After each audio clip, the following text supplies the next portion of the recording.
చివరగా రాజకీయ దురంధరులు, రాజకీయ ప్రజ్ఞాశాలి, చాలా ప్రతిభావంతులు ఈ కార్యక్రమాన్ని రాత్రి బౌలు కష్టపడి దీన్ని విజయవంతం లోపల చేయడం లోపల కీలక పాత్ర వహించినటువంటి మా అపర భీష్ములు బుర్ర రామ్ గౌడ్ గారిని వచ్చి మాట్లాడి దీన్ని క్లోజ్ చేయవలసిందిగా కోరుతున్నాను.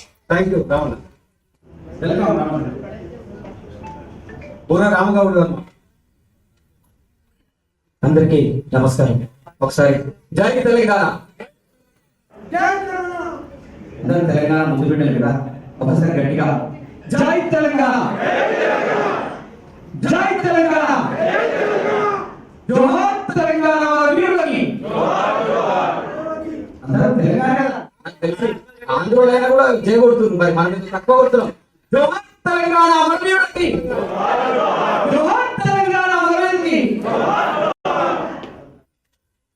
भारत माता की, भारत माता की, इंक्विलाब जिंदाबाद, इंक्विलाब जिंदाबाद. థాంక్యూ. అందరికి లేట్ అయిపోయింది. అందరు వక్తలందరూ కూడా మాట్లాడారు. ప్రియతమ నేత అరవింద్ కేజ్రీవాల్ గారు ఈ దేశంలో పెట్రోల్ లో కల్తీ జరుగుతుంది,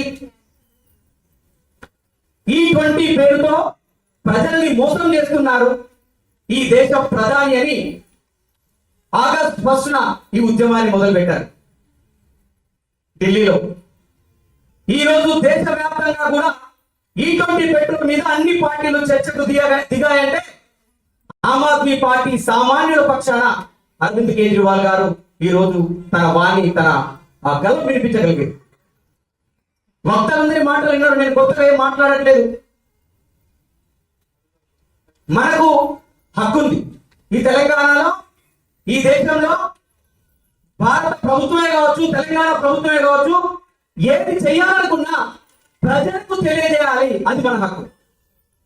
ఈ రోజు E20 అంటే ఇతరులకు కలుపుతున్నాము 20% అనేది కేంద్ర ప్రభుత్వం, రాష్ట్ర ప్రభుత్వాలు కలిసి ఈ రోజు ప్రజలకు తెలియజేయాలి. ఇది కేంద్ర ప్రభుత్వం బాధ్యత కదా. కానీ కేంద్ర ప్రభుత్వం ఏం చేసింది, ఎవరికి తెలియకుండానే కొన్ని నెలలుగా E20 అంటే ఇతరులకు కలిపిన పెట్రోల్ మనందరికి కూడా ఉంటుంది. నేను మా మిత్రులందరూ కూడా కన్వీనర్తో సహా అందరూ కూడా పెట్రోల్ బంకులలో అన్న స్విగ్గీ, జొమాటో, ఊబర్, అలాగే అంటే ఈ మన రాష్ట్రంలో దీనిపైన బతికే వాళ్ళందరూ కూడా రోజువారీగా 100-200 కిలోమీటర్లు వాళ్ళు జర్నీ చేస్తున్నారు. అప్పుడు వాళ్ళకి ఏం సంబంధం వస్తుంది? ఒక లీటర్ మీద 20% అంటే 20% మైలేజ్ తగ్గుతుంది. అంటే వాళ్ళ జీవనాధారమైన బండి మైలేజ్ తగ్గి, అలాగే వాళ్ళ యొక్క ఇప్పుడు మైలేజ్ తగ్గుతుంది, బండ్లు షెడ్కి వెళ్తున్నాయి, ఖరాబ్ అవుతున్నాయి. ఎందుకు ఖరాబ్ అవుతున్నాయని ఈ రోజు వరకు కూడా చాలా మంది తెలుసుకుంటే E20 పెట్రోల్ పోతుందని మాకు తెలియదు. కానీ నా దగ్గర ఉన్న మిత్రులందరూ కూడా చాలా మంది కలిసి అందరూ కూడా రాత్రి వీళ్ళందరూ కూడా చెప్తున్నారు. అంటే కేంద్ర ప్రభుత్వం మనల్ని మోసం చేస్తుంది. కేంద్ర ప్రభుత్వం హక్కు కాదా? ప్రధాని నరేంద్ర మోడీ హక్కు కాదా? మనకు తెలియజేయాల్సిన హక్కు ఈరోజు కేంద్ర ప్రభుత్వానికి ఉందా లేదా అనేది మనం ఆలోచించాల్సిన బాధ్యత. ఈ రోజు తెలంగాణలో టౌన్లలో ఇంతమంది 100 మందిగా మనం ఎందుకు వచ్చామంటే కేంద్ర ప్రభుత్వం బాధ్యత వెంటనే E20 పెట్రోల్ ని రద్దు చేయాలి. ఒకవేళ రద్దు చేయకపోతే మనం ఏం అడుగుతున్నామంటే మాకు అవకాశం కల్పించమంటున్నాం. ఈ రోజు కూరగాయల షాప్కి వెళ్ళినా, ఈ రోజు అంటే వివిధ షాపులకు ఎక్కడికి వెళ్ళి మనం ఏం చేస్తాం, ఆ సరుకు యొక్క నాణ్యత చూస్తాం. నాణ్యత చూసి ఈ చక్కెర క్వాలిటీ ఏంది, ఈ పప్పుల క్వాలిటీ ఏంది, మా అక్కలందరూ ఇక్కడ ఉన్నారు, ఈ క్వాలిటీ ఏందని చూసే కదా మనం ఏ క్వాలిటీ ప్రకారం ఆ క్వాలిటీని మనం తీసుకుంటాం. మరి పెట్రోల్ ఇతరులకు మాకు రేట్లకు తగ్గియవు. ఒకవేళ రేటు తగ్గకుండా మాకు ఒరిజినల్ పెట్రోల్ పోసుకునే హక్కు పెట్టుకుంటారనేది ఇక్కడ నుంచి మనం నినాదాన్ని కాదు. ఈ నినాదాన్ని కేంద్ర రాష్ట్ర ప్రభుత్వం తీసుకెళ్ళాలి. ఈ రోజు రాష్ట్ర ప్రభుత్వం ఎందుకంటే 35% పెట్రోల్ మీద ఈ రోజు చార్జ్ చేస్తుంది రాష్ట్ర ప్రభుత్వం. అంటే దైవంగా 40 రూపాయల చిల్లరగా ఈ రోజు ఇక్కడ ఉన్న రేవంత్ రెడ్డి సర్కార్ మనందరి మీద భారం వేస్తుంది.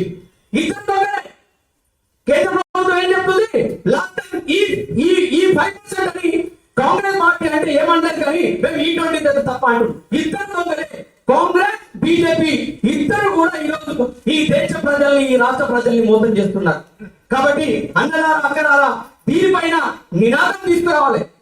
నేను ఐడియా నిన్న ఒక స్విగ్గీ అన్నతోటి మాట్లాడినప్పుడు జనరల్గా అన్న ఇక్కడ ఉన్నట్టు తను బిజీ లైఫ్, ఆర్డర్ తీసుకొని నా ముందే ఉన్నాడు, ఆర్డర్ తీసుకొని వెళ్ళిపోతున్నాడు. అన్న ఒక నిమిషం అంటే అన్న ఆర్డర్ నేను వెళ్ళిపోతాను, ఆర్డర్ నేను వెళ్ళిపోవాలి, నాకు గిరాకీ పోతుంది కదా, ఆర్డర్ తీసుకొని కస్టమర్కి ఇవ్వాలి అని అంటున్నాడు. అన్న E20 మీద పెట్రోల్ ఇతనే తెలుసు నీకు తెలుసా అంటే అన్న ఒక మాట అన్నాడు, అన్న సమస్య అందరికి ఉంది, దాని మీద నిజాయితీ కొట్లాడుతుందా అంటే అరవింద్ సార్ పేరు చెప్పిన ఆయన అక్కడ కొట్లాడుతుందో అన్నాడు స్విగ్గీ అని. అంటే ఈ రోజు తన టైంని, ఎనర్జీని, తన కుటుంబాన్ని వదిలి ఈ రోజు ఈ 3 గంటల పాటు ఇక్కడికి ఎందుకు రాగలిగాడు అంటే తన బండి యొక్క పరిస్థితి, తన మైలేజ్ తగ్గింది, బండి రిపేర్ అవుతుంది, బండి ఆగుతుంది అనే ఉద్దేశంతో నేరుగా ముందుకు వస్తా, ధైర్యంగా పోరాడతానని మమ్మల్ని అడిగింది నిన్న. అంటే ఒక్కసారి మనం అర్థం చేసుకోవాలి, సమస్యలు అందరికీ ఉన్నాయి.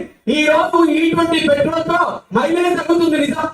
సో కాబట్టి కేంద్ర ప్రభుత్వం వాళ్ళ కుటుంబ సభ్యులు, గడ్కరీ లాంటి వ్యక్తులు వాళ్ళ కుటుంబాలు బాగుపడడానికే తప్ప ఇక్కడ ఏ సామాన్యుడు బాగుపడే పరిస్థితి లేనే లేదు. సో కాబట్టి ఇక్కడ నుండి E20 పెట్రోల్ వద్దని నిర్ణయిద్దామా, లేకపోతే కేంద్ర ప్రభుత్వం ఏం చెప్తారో అదే పెట్రోల్ కొట్టుకొని మన బంధాన్ని ఖరాబ్ చేసుకుందామా, మన మైలేజ్ తగ్గించుకుందామా? బంధం చెప్తామా, వద్దని చెప్తామా? E20 పెట్రోల్ కావాలా వద్దా? E20 పెట్రోల్ కేంద్ర ప్రభుత్వం వెంటనే, E20 పెట్రోల్ కేంద్ర ప్రభుత్వం వెంటనే, E20 పెట్రోల్ కేంద్ర ప్రభుత్వం వెంటనే. ఈ కేంద్ర రాష్ట్ర ప్రభుత్వాల వైఖరిని ఈ రోజు స్విగ్గీ, జొమాటో అన్నది చూసి మనమందరం కూడా ఈ యొక్క ఉద్యమాల్లో ముందుకు సాగాలి. ఆమ్ ఆద్మీ పార్టీగా మీ అందరి పక్షాన ఉంటది, ఆమ్ ఆద్మీ ప్రజల రాష్ట్ర కమిటీగా మీ అందరితో కొట్లాట చేస్తారని ఈ యొక్క సందర్భంగా తెలియజేస్తూ ఒకే ఒక నినాదం, ఓట్ల కోసం వచ్చినప్పుడు బదిలాడి కాలువకి దండం పెట్టి ఓట్లేసుకునే ఈ నాయకులు ఓట్లేసి గద్దెక్కినాక కేంద్ర రాష్ట్ర ప్రభుత్వాలు ఈ సామాన్యుని నడ్డి విరుస్తుందనే నిజం. అవునా? మరి కేంద్ర ప్రభుత్వ, రాష్ట్ర ప్రభుత్వాల మీద యుద్ధం చేద్దాం, మనమందరం పోరాటం చేద్దాం. తప్పకుండా E20 పెట్రోల్ మీద మనందరం పెద్ద ఉద్యమాన్ని సాధించాలి, ఉద్యమాన్ని తీసుకెళ్లాలి. అరవింద్ కేజ్రీవాల్ గారి నేతృత్వంలో, ఆమ్ ఆద్మీ పార్టీ నేతృత్వంలో పెద్ద ఉద్యమం జరుగుతుందని తెలియజేస్తూ ఈ కార్యక్రమానికి వచ్చిన మీ అందరికీ కూడా మనస్ఫూర్తిగా ఆమ్ ఆద్మీ పార్టీ తెలంగాణ శాఖ తరఫున హృదయపూర్వక అభినందనలు,